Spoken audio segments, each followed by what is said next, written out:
도 집권 여당이 대통령 심기 경호처가 돼버렸다며 민생 대책부터 내놓으라고 비판했습니다. MBC 뉴스 조희원입니다.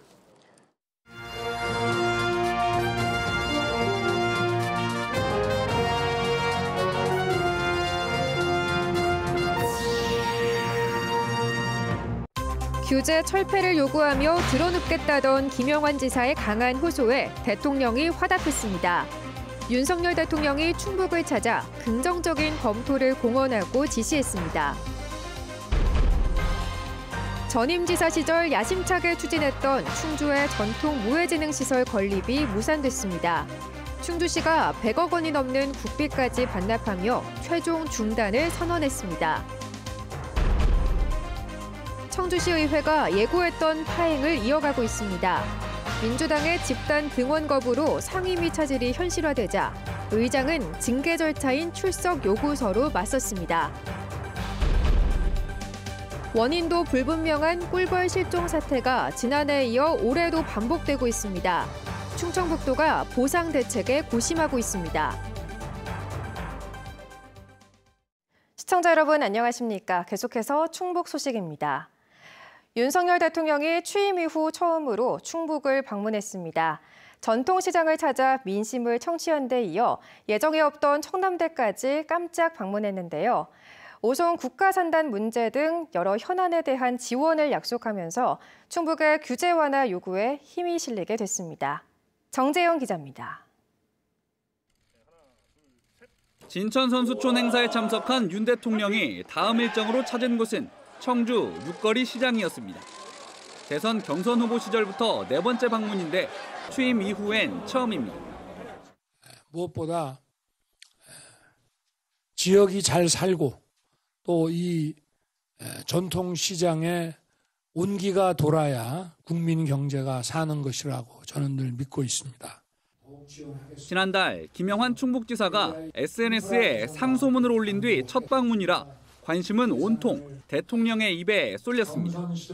김 지사는 당시 상소문에 농업진흥지역 규제에 묶인 오송 국가산단과 청남대 규제, 청주공항 활주로 민군 겸용 문제 등을 거론하며 머리띠를 두르고 들어 눕겠다고 적었습니다. 윤 대통령은 김 지사가 적었던 현안들을 하나하나 언급하며 지원하고 돕겠다고 말했습니다.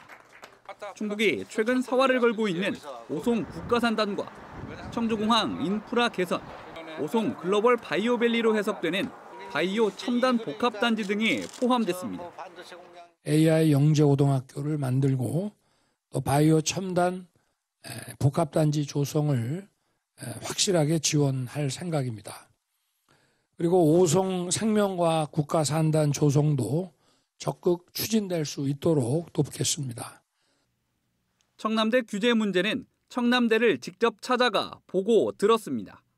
취재진 없이 비공개로 진행됐는데 상수원 보호구역 등 이중 규제에 묶인 현황을 확인한 뒤 환경부 장관에게 규제만 하지 말고 과학기술에 의거해 수질을 개선하는 방안을 찾아보라고 지시한 것으로 전해졌습니다. 또 청소년 숙박시설인 유스호스텔 건립과 수소나 전기를 쓰는 친환경선 운영도 검토를 지시했고 이에 환경부 장관은 공공목적은 허용하겠다는 답을 내놨다고 김영환 지사는 설명했습니다. 환경부 장관에게 규제 일변도에 청남대에서 벗어나게 해야 된다. 그리고 좀 더 전향적인 자세를 촉구한 것이 가장 큰 의미가 있다고 생각합니다. 윤 대통령은 취임 후 첫 방문에서 충북 현안 해결을 대거 약속하며 기대감을 높였습니다. 다만 약속이 어떤 식으로 언제쯤 구체화될진 지켜볼 필요가 있습니다. 한편 노선 확정을 앞둔 충북 1호 공약, 청주 도심 통과 광역철도에 대한 언급은 없었습니다. MBC 뉴스 정지영입니다.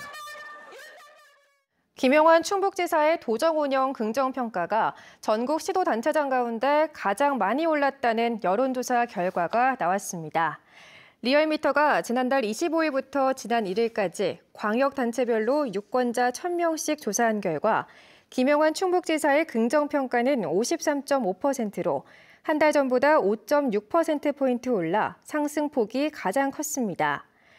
윤건영 충북교육감에 대한 긍정평가는 46.1%로 한 달 전보다 0.1%포인트 낮았습니다. 이번 조사는 유무선 임의 걸기 자동 응답 전화 방식으로 진행됐으며 표본 오차는 95% 신뢰 수준에 플러스 마이너스 3.1%포인트입니다. 전임지사 시절 추진되던 충주시의 전통무예 진흥시설 건립은 없던 일이 됐습니다.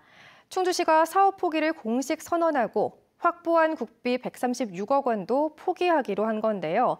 지난해 지방선거 이후 본격화된 무예 지우기의 마지막 수순으로 보입니다. 이승준 기자가 취재했습니다. 국내 유일의 무예 전용 경기장을 꿈꿨던 전통무예 진흥시설. 지난 2021년 말 설계작이 가려졌고 기본 설계와 실시 설계가 진행되던 가운데 지난해 7월부터 용역이 멈췄습니다. 지방선거 직후 충주시가 중지시켰기 때문입니다. 결국 충주시는 전통무예 진흥시설의 건립을 중단하기로 최종 결정했습니다. 애초 계획했던 사업비가 340억에서 678억으로 2배 가까이 뛰었는데 국도비 지원을 받을 수 없게 됐다는 것입니다. 늘어난 부분에 대해서 본체부나 도에 좀 지원을 해달라고 요청을 했는데 어렵다는 전달을 받아서 12만 원은 충당하기 어려워서 불가피하게 좀 중단하게 되었습니다. 지금까지 들어간 비용은 18억 원 상당, 매몰 비용으로 7억 정도가 더 예상됩니다. 20여억의 예산이 사라지는 것도 문제지만 이미 확보한 200억 넘는 국도비를 포기하는 것도 이례적인 일입니다. 지난해 지방선거 이후 나타난 무예 지우기의 완결판으로 보입니다. 지자체가 투자 심사를 위해 사업비를 적게 잡았다가 승인 뒤에 예산 증액이 이뤄지는 일은 비일비재. 결국 단체장의 의지가 중요한데 김용환 지사나 조기령 시장에게 무예는 맞득자는 존재였습니다. 향후 이제 시간이 지났을 때 어떤 효과가 있고 비용을 얼마나 더 들 것인가 이런 걸 좀 따져가지고 보다 엄격하게 좀 검토를 해 나가려고 하고 있고요. 이미 충주 세계 무술축제가 폐지됐고 무술공원의 이름이 탄금공원으로 바뀌었습니다. 세계 무예 마스터십 위원회도 충북을 떠나기로 했습니다. 단체장 의지에 따라 명맥을 이어왔던 무예. 이제 단체장 의지에 따라 사라지는 운명을 맞게 됐습니다. MBC 뉴스 이승준입니다. 새해 첫 청주시의회 임시회가 예고했던 파행을 이어갔습니다. 더불어민주당이 등원을 거부하면서 상임위원회도 반쪽이 됐습니다. 김영일 기자입니다. 청주시의회 의사일정 둘째 날, 의회는 여전히 헛돌았습니다. 상임위원회 가운데 가장 먼저 열리는 의회 운영위원회는 전체 의원 11명 가운데 더불어민주당 의원 5명이 모두 불참하면서 반쪽 회의로 진행됐습니다. 성원이 되었으므로 제76회 청주시의회 임시회 제1차 의회 운영위원회 개회를 선포합니다. 같은 시각 민주당 의원들은 상임위 참석 대신 총회를 열어 대책을 논의했습니다. 민주당 의원들은 한병수 의원의 별세로 수적 의의에선 국민의힘이 원내대표는 물론 민주당 몫의 상임위원장까지 일방적으로 결정하려던 상황에서 상임위에 참석할 수는 없다고 못 박았습니다. 야당의 원내대표까지도 이래라 저래라 하는 상황이고 야당의 목소리가 의회에 반영될 수 없는 야당을 경시하는 상황에서는 도저히 저희가 복귀할 수가 없습니다. 문제는 상임위원회별로 일정이 본격적으로 시작되는 내일부터 민주당이 과반인 복지교육위원회와 농업정책위원회, 도시건설위원회 등 3곳은 의결 자체가 불가능하고 나머지도 반쪽 운영이 불가피합니다. 민주당 의원님들께서 이제 등원을 거부하셔갖고 상임위가 파행이 오면은 성원이 안 되는 상임위는 본회의장에 의장이 직권상정을 해야 되고. 이런 가운데 국민의힘 소속 김병국 시의장이 민주당 의원들에게 출석을 계속 거부하면 징계하겠다며 출석 요구서까지 보내면서 여야 갈등은 더욱 고조되는 분위기입니다. MBC 뉴스 김영일입니다. 고 한병수 의원 별세로 치러지는 청주시의회 나선거구 보궐선거와 관련해 여야 정당이 후보자 공천 절차에 들어갑니다. 더불어민주당 충북도당은 보궐선거 출마 후보자들을 대상으로 오는 20일까지 자격검증 신청을 받아 범죄 경력과 도덕성 등을 검증해 예비후보 자격을 줄 예정입니다. 민주당은 사전심사를 통과하지 못하면 예비후보로 등록할 수 없습니다. 국민의힘 충북도당은 내일 중앙당 공천관리위원회 지침을 받아 이르면 다음 주 보궐선거 후보자 접수에 들어갈 예정입니다.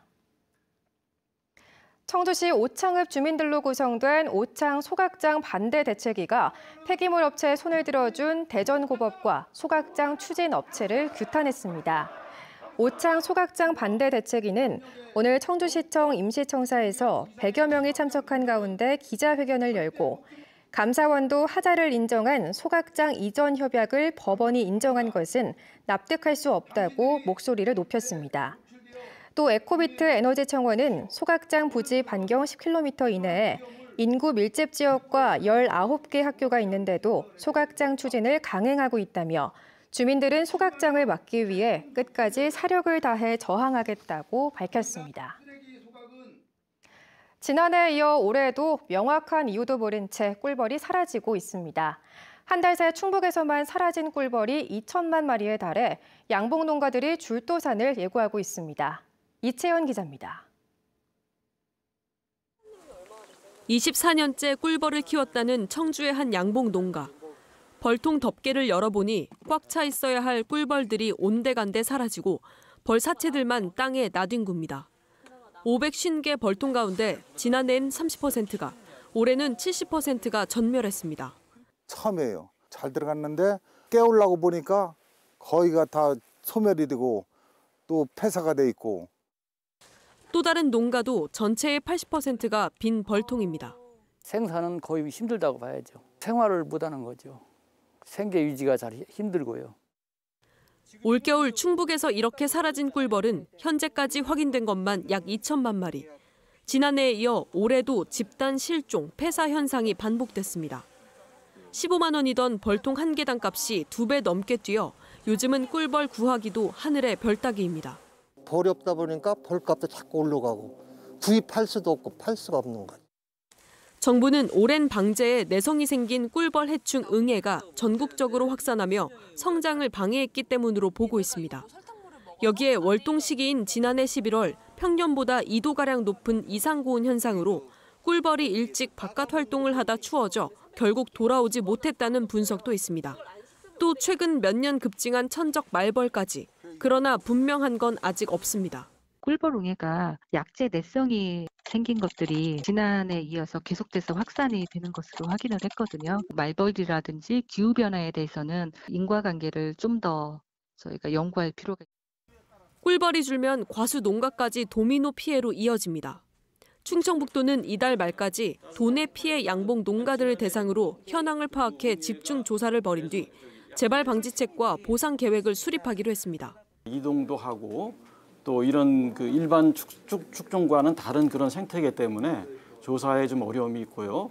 그 피해가 정확하게 조사가 돼서 파악이 된다면은 내보험이라든가.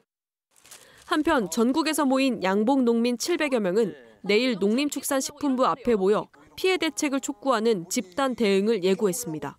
MBC 뉴스 이채연입니다. 보름 전 충북에서는 119 신고 전화가 2시간 넘게 먹통이 되는 일이 있었습니다. 네트워크 장비의 부품 오류 탓이었는데요. 이후 매뉴얼을 따르지도 않았습니다. 보도에 이지현 기자입니다. 지난달 30일 오전 7시쯤 119 신고 전화는 걸자마자 그냥 끊겨버렸습니다. 오전 6시 57분부터 복구된 9시 27분까지 오류 시간은 2시간 30분가량. 간간히 정상화됐다 재차 오류가 반복되면서 43건의 신고 전화를 받지 못했습니다. 충북 소방에서 119 신고 시스템이 먹통이 된 건 이번이 처음입니다. 원인은 네트워크 장비의 부품 불량. 119에 전화를 걸면 교환기와 네트워크 장비를 거쳐 개별 접수대로 신고가 배정되는데 이 네트워크 장비의 광 모듈이라는 부품 하나가 고장나 교체까지 2시간 넘게 걸린 겁니다. 연간 8억 5천만 원을 들여 외주 관리업체가 상시 감시하는데 사고를 미리 대비하지 못했습니다. 오류 이후 매뉴얼도 지켜지지 않았습니다. 충북 소방의 비상대응 매뉴얼에 따르면 신고 시스템에 문제가 발생하면 119 번호를 유지할 수 있는 비상회선으로 전환해야 하지만 그렇지 않았습니다. 대신 재난 문자를 통해 10자리 일반 전화 번호를 안내했습니다. 정말로 손톱만한 부품 때문에 이 난리가 났다는 건 이해할 수 없는 부분이고 어떤 상황에서도 응급 상황에서는 119라는 그 번호를 지켜야 되는데 이에 대해 소방본부는 시스템이 전면 차단된 경우가 아니어서 비상회선으로 전환하지 않았다며 비상회선으로 전환할 경우 주소가 자동으로 표시되지 않는 문제가 있어 되거는 방식으로 대응했다고 해명했습니다. 또 당시 접수된 신고 가운데 화재나 위급한 상황은 없었다고 밝혔습니다. MBC 뉴스 이지연입니다. 계부에 의한 성폭행 피해를 알고도 묵인한 청주 여중생 사건 피해자의 친모에게도 징역형이 구형됐습니다. 청주지검은 딸의 성폭력 피해와 자해 사실을 알고도 가해자인 계부와 분리하지 않는 등 방임한 혐의로 기소된 50대 친모에게 징역 1년 6개월을 구형하고 5년간의 아동 관련 기관 취업 제한 명령을 요청했습니다. 선고는 오는 4월 11일 열립니다. 한편 의붓딸과 그의 친구를 성폭행해 2021년 두 여중생이 극단적 선택을 하게 한 계부는 대법원에서 징역 25년형을 확정받았습니다. 국립소방병원 입찰비리 업체 관계자에게 금품을 받은 혐의로 전 소방청장에 대한 구속영장이 청구됐습니다. 충북 소식 마칩니다. 시청해주신 여러분 고맙습니다.